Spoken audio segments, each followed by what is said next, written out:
Les chaussures de trail running aujourd'hui proposent un catalogue super large, super varié, tant les marques vont proposer des modèles qui vont tenter de s'adapter au style de chacun en proposant un confort de course optimal. Forcément, le choix devient de plus en plus compliqué, donc avant de te lancer dans l'achat d'une paire de shoes qui va te coûter entre 70 et plus de 200 €, vaut mieux savoir de quoi on parle, de quoi il s'agit, d'aborder quelques termes techniques qui vont te permettre de faire un choix sur la paire qui te conviendra le mieux. Salut, c'est Damien et bienvenue sur passiontrail.fr. Aujourd'hui, on va voir dans cette vidéo comment choisir sa paire de chaussures de trail running.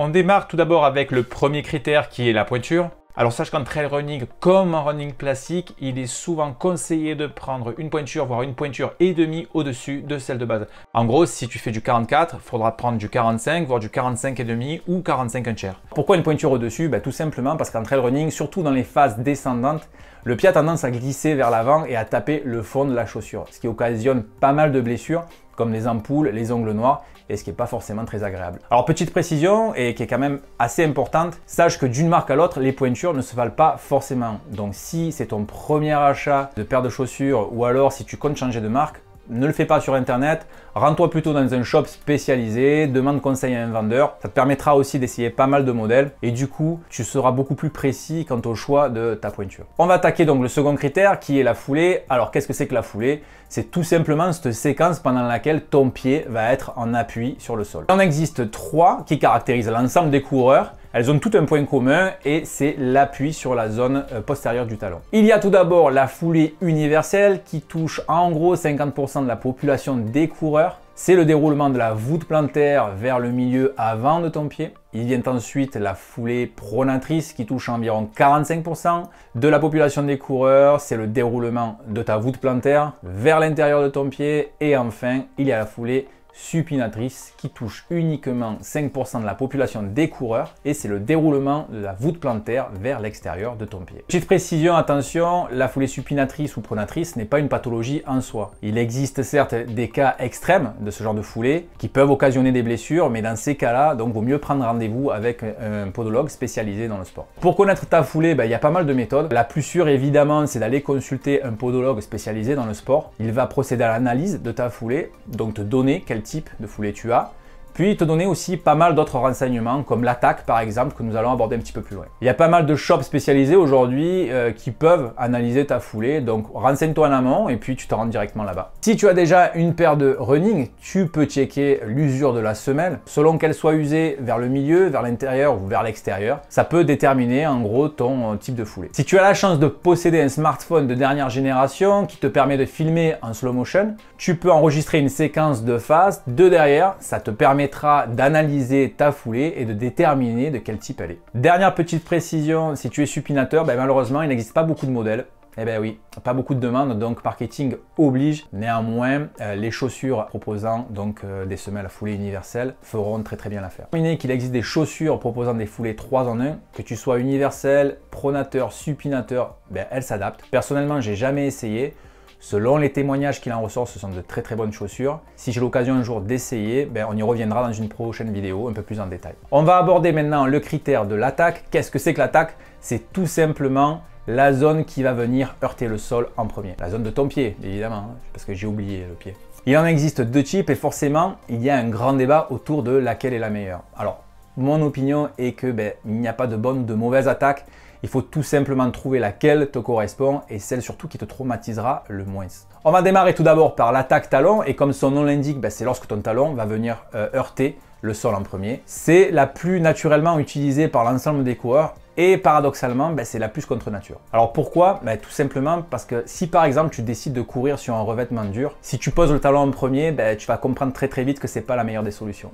En effet, l'amorti va être quasiment nul et les traumatismes que tu vas subir au niveau de la chaîne articulaire, cheville, genou, hanche, dos, va se faire rapidement ressentir. Pendant des années, nous avons été habitués de courir avec des chaussures offrant un maximum d'amorti au niveau du talon. Cependant, on ne peut pas affirmer aujourd'hui avec certitude que courir en attaque talon est néfaste pour le coureur. Pas mal de marathoniens courent encore en attaque talon, ils ont simplement amélioré leur technique.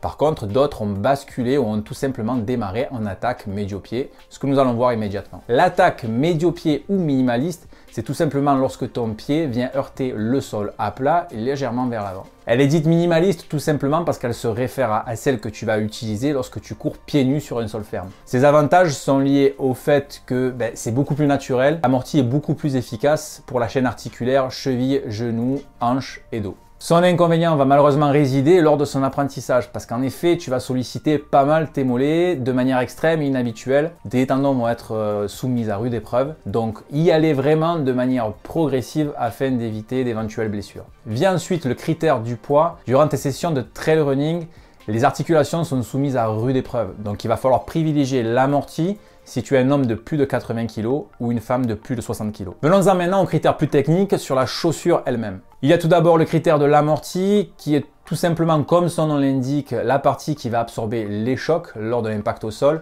Chaque marque qui va de sa technologie, on va retrouver du gel, de la mousse, de l'air, etc., etc. Vient ensuite le dynamisme, ça va être tout simplement le critère antagoniste à l'amorti. C'est en effet la restitution d'énergie qu'il va y avoir du sol à ton pied. Pour te donner un exemple et pour faire simple, c'est tout simplement si tu comparais le fait de courir pieds nus sur une surface dure ou bien alors sur une dune de sable. Dans le premier exemple, tu vas te rendre compte que le dynamisme est max alors que dans le second, il va y avoir une grosse perte d'énergie due à l'enfoncement de ton pied dans le sable. Pour résumer, à quantité égale d'énergie fournie, tu courras plus vite avec une chaussure dynamique plutôt qu'avec une chaussure amortissante. Vient ensuite le drop qui est la différence de niveau qu'il y a entre l'avant de la chaussure et l'arrière.